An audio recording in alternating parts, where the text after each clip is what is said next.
Super, la vidéo s'est arrêtée, je m'en suis pas rendu compte, donc je reprends là où j'en étais, mais de toute façon ça va pas durer longtemps. Voilà, j'ai recollé le papier sur l'autre partie et ma reliure est terminée.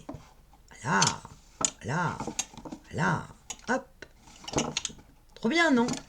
Alors, on a fait la reliure, je n'ai pas prévu de système de fermeture de l'album. Vous voyez que là, il va rester à plat parce que je vais mettre à l'intérieur des pages en U sur cette partie-là et ce ne sera pas un album à mettre debout, mais ça va vraiment être un album à poser à plat. Il sera posé comme ça. Si on doit prévoir un système de fermeture, si vous prévoyez prévoir un système de fermeture au milieu, je vous remontre mon petit exemple qui est là, qui lui comportait un système de fermeture. Donc ça c'était un petit mini, je ne sais plus si je vous l'avais montré ou pas. Vous voyez qu'au milieu il ferme ici avec un ruban. Le ruban il est tout simplement coincé sous le papier. Là, moi, j'avais pas prévu de système de fermeture, donc je n'en ai pas mis sous le papier qui est venu recouvrir la cartonnette. Peu importe, je peux très bien en mettre un maintenant. Et comme ces papiers sont destinés à être recouverts eux-mêmes, soit de papier design, soit de papier design et d'interaction, par exemple une pochette, ou pourquoi pas un cadre. Bon, là, de ce côté-là, c'est là où vont venir se coller mes pages en U, mais sur cette partie-là, la première ici, il va y avoir une décoration. Donc, je vais rajouter quand même un petit ruban de chaque côté pour vous montrer comment on place les rubans.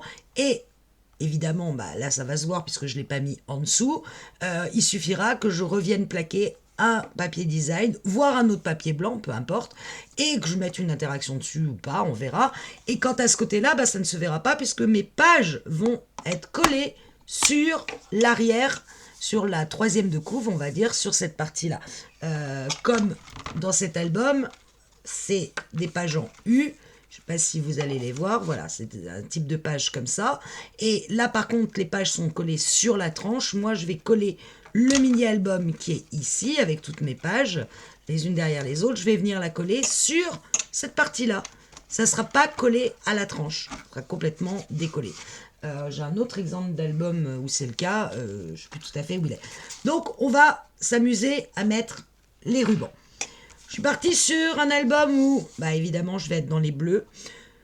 Je suis pas complètement sûre de mettre directement beaucoup trop de bleu, parce que ça risque de jurer peut-être avec le papier. Donc, je vais partir sur un ruban blanc un peu pailleté de chez Action. Voilà, ce ruban-là. Je sais pas si on voit qu'il est pailleté, oui, un petit peu. Alors, comment on fait? On ouvre l'album. Donc, partie intérieure. Voilà. L'intérieur, on le voit, puisqu'on voit bien qu'il y a des papiers qui sont plus courts dedans. On va positionner le milieu. Alors, je vais pousser ça, pour que vous voyez mieux. Je vais mesurer le milieu de chaque côté. Donc, sachant que ça fait 18, le milieu, jusque-là, pas de problème, c'est 9. Et je vais mettre un petit repère de chaque côté. Au milieu. Mon ruban, ça y est, je l'ai perdu, il est là. Là, je vais en découper, je sais pas, mettons, je peux le redécouper après. Bon, je vais mettre 30, à peu près 30 cm, mais décidément, qu'est-ce qui est tombé cette fois? Ah, c'est un autre album. Oh, pas être terrible. Voilà, bon, je coupe à peu près au pif, 30 cm de chaque. Voilà. Là, pour placer le ruban et pour qu'il tienne, il faut non seulement effectivement le placer avec du scotch double face ici, mais il faudra qu'il y ait un autre papier par-dessus pour bien, d'abord pour pas qu'on le voit, et ensuite pour bien être sûr qu'il ne va pas bouger. Et concernant un ruban, moi je le mets systématiquement avec un double face très fort. En l'occurrence avec du rouge. Il m'en reste. Voilà. Vu la taille de mon ruban, vu la taille du double face, je pense que c'est bon. Je vais venir placer, allez, je mets au moins ça, donc c'est à peu près l'équivalent de 4 cm, et je vais me placer de façon à ce que mon petit repère que j'ai fait au milieu tombe au milieu du ruban. Comme ça, mon ruban va être vraiment, il va sortir au milieu de mon album. Je vais prendre du double face rouge. Donc le rouge, c'est un double face qui colle bien. Il y a aussi le double face bleu, je crois, qui est encore plus fort. Je vais découper un petit bout de mon double face. Hop. Et je vais venir le placer de façon que mon repère soit au milieu de mon double face. Ouh, j'aimerais le faire vraiment. Vous voyez, mais on ne voit pas mon repère parce qu'avec ma... baisser peut-être ma caméra. Vous voyez mon petit repère noir qui est là. Je vais mettre mon double face de façon que le repère soit au milieu du double face. Et je le pose, tout simplement. Alors, le double face rouge, n'hésitez pas avec votre plioir que j'ai perdu aussi. Alors, je vous explique qu'aujourd'hui, tout tombe. Là, je ne sais pas ce qui vient de tomber. Mais je pense que, quoi que ce soit, ça va beaucoup moins bien marcher. Bon, alors, je cherche mon plioir que je ne trouve pas. Je reviens. Hop là. Bon, il était juste sous le chiffon. Je vous disais, avec du scotch rouge, insistez bien avec votre couteau sur le scotch rouge pour qu'il adhère et qu'il n'y ait pas d'air entre la partie adhésif et votre papier. Donc vous insistez bien. Voilà. Une fois que vous avez insisté, vous venez décoller l'opercule rouge et vous venez plaquer votre ruban. Alors attention, là le ruban a un sens. Hein. Donc c'est la partie pailletée que je vais coller pour qu'on voit de l'extérieur la partie pailletée. Et je vais venir appliquer mon ruban sur mon double face de façon à ce que le milieu de mon ruban soit sur mon repère. Comme ça. Et là aussi pareil, j'appuie. Qu'il n'y ait pas d'air entre mon ruban et l'adhésif rouge. Ça suffit pas. Parce que là, si vous tirez dessus, votre ruban n'est pris que dans un sens. Moi, je fais toujours une croix. Donc je recoupe deux petits bouts. Alors là, j'ai pas besoin de grand chose. Hein. Deux petits bouts de double face. Hop. Il fait nuit chez moi. Que je vais venir coller en sens inverse du ruban. Et notamment le plus au bord possible de ma page. Pour qu'il soit vraiment tenu en double sens. D'accord? Alors évidemment là j'enlève pas le double face parce que j'ai pas encore décidé de quel papier, enfin en l'occurrence là c'est l'arrière de l'album et là en l'occurrence c'est mes pages qui vont venir se coller. Donc pour le moment je n'enlève pas le double face, mais voilà, j'ai déjà mon premier ruban qui va sortir, qui me permettra éventuellement de l'attacher. Je fais la même chose de l'autre côté.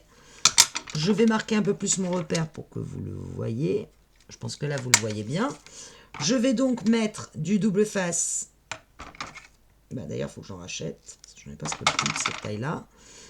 Que le milieu de mon double face, à l'intérieur, soit sur mon repère. Je ne sais pas comment travailler pour que vous ne voyez pas trop mes mains, mais bon. Au bord. Je le place au bord du papier qui est venu recouvrir ma cartonnette, c'est-à-dire que là, ici, il y a un espace libre. Je maroufle bien pour enlever l'air, partout. Une fois que j'ai enlevé l'air, j'enlève l'opercule et je viens coller mon ruban par-dessus et de façon que mon repère soit bien placé au milieu de mon ruban. Je remets deux petits bouts en sens inverse pour consolider le tout et que mon ruban ne bouge plus. J'en mets un le plus au bord possible du papier pour l'empêcher de bouger. Vous voyez, là il est vraiment complètement au bord. Et j'en mets un deuxième.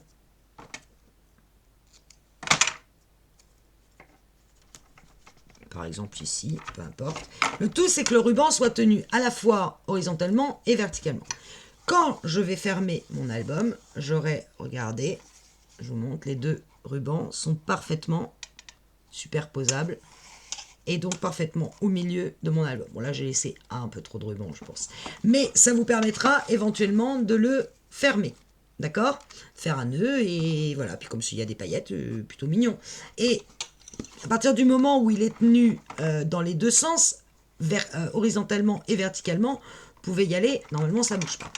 On enlèvera les opercules quand on viendra de ce côté-là coller nos pages. À ce moment-là, on enlèvera l'opercule et on collera notre album avec nos pages en U sur cette partie-là.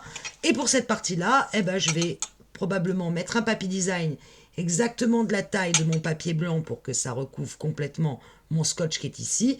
Et je viendrai y mettre une déco avec probablement, je pense, une interaction. Et comme je veux faire quelque chose de simple pour la première fois, ça sera probablement une pochette.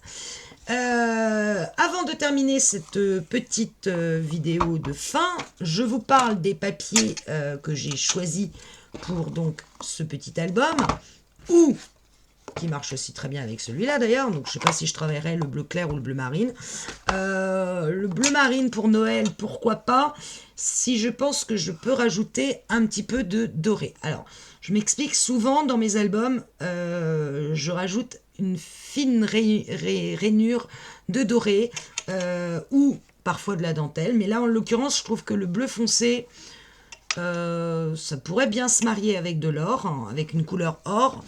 Le bleu clair un peu moins, le bleu clair est peut-être un peu plus doux, je sais pas lequel fait le plus Noël. Bah tiens, à la suite de cette vidéo, dites-moi si vous préférez que je travaille la déco avec un bleu marine ou avec un bleu clair. Voilà, sachant que les papiers, encore une fois, j'ai voulu...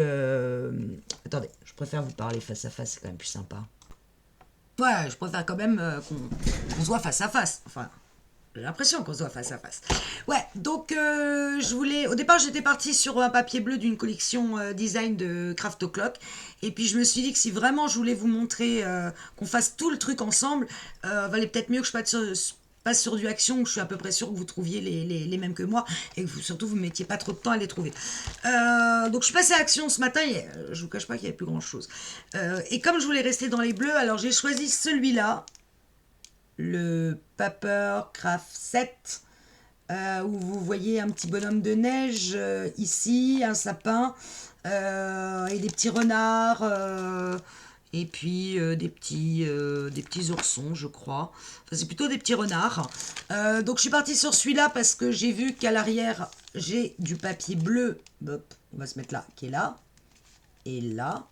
Donc ça peut être sympa pour faire des fonds de page. Ça va me servir de cardstock fond de page qui va venir recouvrir mes premières pages sur lequel je pourrais faire de la déco. Et on va travailler ensemble le tamponnage.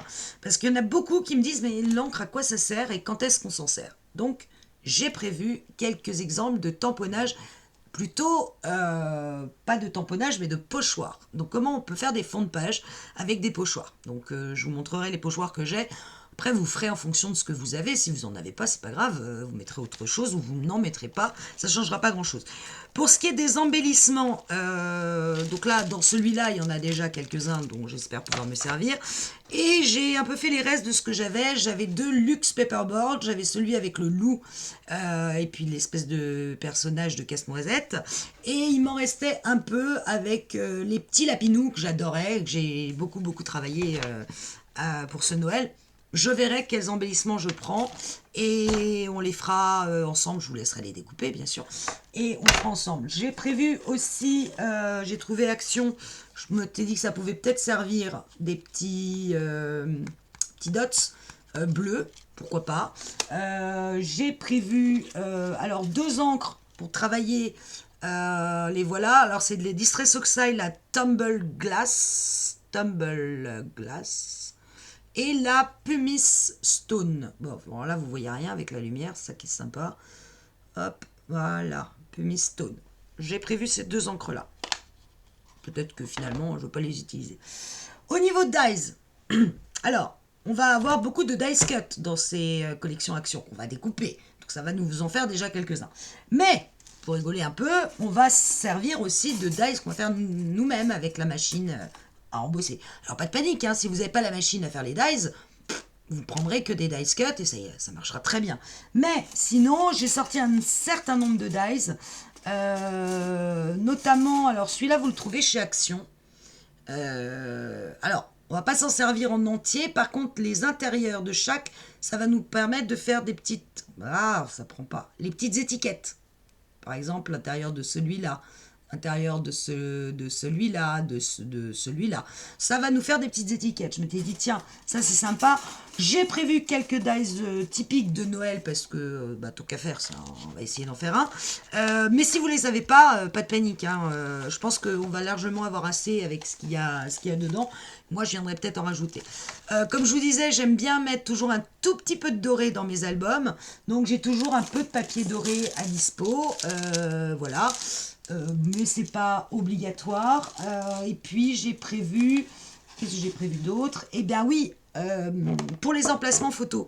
Je trouve ça assez sympa quand on offre un album à quelqu'un. Alors, si c'est pour nous, bah, ça peut être sympa aussi. Que sur vraiment les cartes qui vont être spécifiques pour mettre les photos. Donc on va les faire indépendamment des pages. Il y en a qui vont être cachés, il y en a qui vont être collés, il y en a qui vont se superposer. Enfin bref, on va trouver des systèmes. Moi j'aime bien mettre un petit tampon appareil photo pour dire bah tiens, c'est là qu'on met la photo. Bon, des fois qu'on ne l'aurait pas deviné, hein, vous avez compris.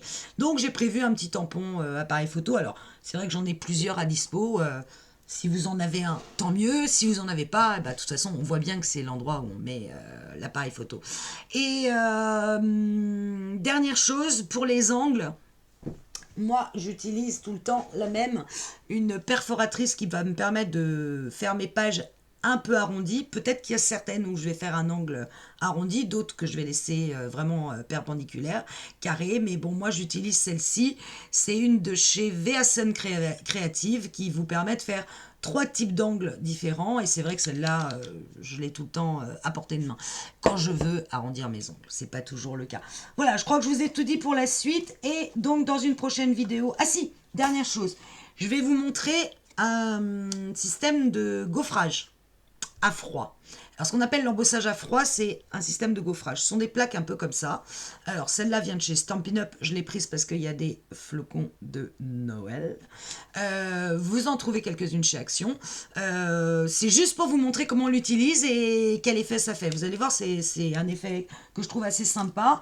Voilà. Et puis, dans le prochain tuto, on commence à faire nos pages et qu'on va travailler ensuite à plat. C'est-à-dire qu'on ne va pas les coller tout de suite dans l'album, on va pas les coller entre elles, on va les travailler une par une pour travailler une page à plat. J'ai déjà noté 2-3 petites choses que je voulais faire dessus. Ça sera pour une prochaine fois parce que là j'en peux plus. Ciao ciao.